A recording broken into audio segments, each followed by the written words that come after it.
Quand vous prenez la Méditerranée aujourd'hui dans son ensemble, les 22 pays riverains, c'est environ 500 millions d'habitants. Ce qui est intéressant de regarder, c'est ce qui se passe du Maroc à la Syrie. Ce pourtour du sud et de l'est de la Méditerranée, la population a doublé entre 1980 et 2010, passant de 100 à 200 millions d'habitants. Et avec une population qui reste jeune aujourd'hui, même si le vieillissement démographique est extrêmement rapide dans cet espace, parce qu'on fait de moins en moins d'enfants au sud et à l'est de la Méditerranée, on fait moins d'enfants aujourd'hui en Tunisie qu'en France. Donc on a eu de la part des pays au sud de la Méditerranée une transition démographique extrêmement rapide. En Tunisie, on est passé de 6 enfants par femme à 2 enfants en 50 ans. Ce passage a été fait en France en l'espace de 3 siècles. Donc la transition démographique est très rapide. Néanmoins, la part des jeunes de moins de 20 ans reste extrêmement importante, environ un tiers, voire 40% de la population. Même si leur poids relatif diminue année après année au sein de chaque pays, en valeur absolue, et c'est extrêmement important, les campagnes restent très peuplées dans ces pays.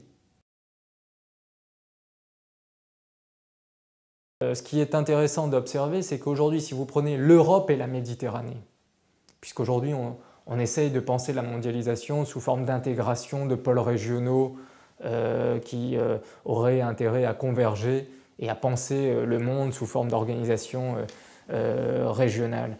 L'Euro-Méditerranée, aujourd'hui, c'est environ 800 millions d'habitants, ce sera 1 milliard d'habitants en 2025. Ça, c'est intéressant d'un point de vue géopolitique, parce que ça permet de penser et de peser sur les affaires internationales avec une masse critique démographique qui est bien sûr à comparer avec les chiffres sur l'Inde ou la Chine qui sont déjà à plus d'1 milliard d'habitants.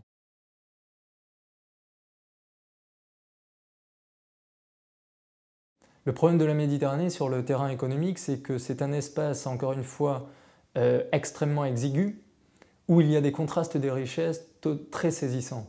Il y a 14 km qui séparent avec le détroit de Gibraltar l'Espagne et le Maroc. Les écarts de niveau de vie sont de 1 à 10.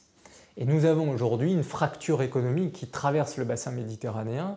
Et donc la moyenne du niveau de vie européen est bien plus élevée qu'au sud de la Méditerranée. Ce qui est tout à fait inquiétant, c'est que nous n'avons pas de convergence des niveaux de vie. Et ça, c'est l'un des échecs de la coopération depuis 20-30 ans, c'est que nous n'avons pas réussi à combler cet écart de richesse. Alors bien sûr tout ça il faut le nuancer, il faut le relativiser. D'un côté en Europe on le sait, l'Europe du Sud aujourd'hui est très impactée bien sûr par la crise économique et nous voyons l'Espagne, le Portugal, la Grèce, l'Italie connaissent des difficultés sur le plan socio-économique qui font que les niveaux de vie sont en train de se tasser, voire sont en train de se dégrader. Sur le plan du Sud et de l'Est de la Méditerranée, comme beaucoup d'économistes, et beaucoup d'économistes arabes en particulier, aime à le rappeler, le monde arabe et le sud de la Méditerranée n'est pas pauvre, il n'est pas développé. Le sud de la Méditerranée souffre d'un mal-développement et d'une inégale répartition de la richesse, ce qui fait que depuis 20 ans, ces pays connaissent une croissance économique assez remarquable.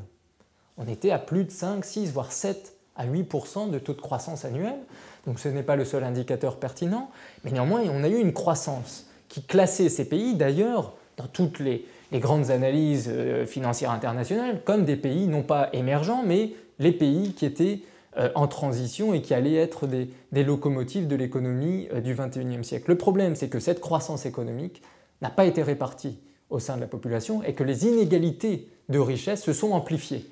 La minorité la plus riche est devenue de plus en plus riche, la classe moyenne s'est plutôt effritée depuis 10 ans parce que la mondialisation a fait voler en éclats un certain ciment sociopolitique autour de l'importance des classes moyennes, et là la Tunisie est un exemple très parlant, et une couche de la population assez pauvre s'est encore appauvrie, notamment dans les campagnes.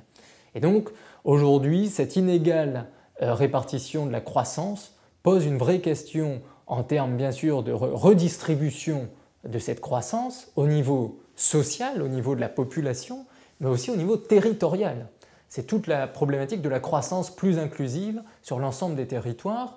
Donc ça peut paraître un terme très technocratique, mais en fait c'est très simple. Quand vous prenez l'exemple tunisien et qu'on regarde les événements politiques en Tunisie depuis 1 an et demi, la révolte en Tunisie a germé dès l'année 2008 dans les régions intérieures, notamment rurales ou ouvrières. Ces régions intérieures ne participaient pas à la croissance économique tunisienne. Ce n'étaient pas les régions tunisiennes qui étaient branchées à la fois sur la mondialisation, qui étaient branchées sur la modernité et qui faisaient l'objet de toutes les attentions à la fois politiques des investisseurs internationaux ou locaux. D'un côté, nous avions des littoraux urbanisés, mondialisés, avec des gens qui, en gros, vivaient de mieux en mieux, consommaient et avaient un standard de vie qui progressait, qui s'améliorait, avec des enfants qui pouvaient aller faire des études supérieures, voire même partir à l'étranger. D'un point de vue démographique, ce n'était pas inintéressant. Et puis bien sûr, c'est ces populations-là qui faisaient de moins en moins d'enfants, et où on a eu une réduction de la taille des familles. A l'inverse, dans les territoires ruraux intérieurs, en quelque sorte, ces espaces sont restés enfermés au XXe siècle, ne sont jamais entrés dans le nouveau siècle, ne sont jamais partie prenante de la globalisation des échanges. Et nous avons une énorme frustration, qui a suscité des mécontentements, qui a suscité de la colère, des protestations, et la révolution tunisienne n'est devenue révolution que quand la révolte des régions rurales de l'intérieur s'est combinée avec d'autres aspirations des zones littorales urbaines, et quand Tunis, la capitale, a été touchée par ce sentiment de révolte, on a eu une révolution dans ce pays. Ce qui est inquiétant, c'est que la combinaison, la reconnexion des territoires ne s'est pas faite par une politique vertueuse et par le positif, mais c'est faite par le grondement, par la négative, et montre bien que cette question de la fracture urbain-rural sur le plan territorial est une source d'inquiétude et de déstabilisation très forte dans ces pays.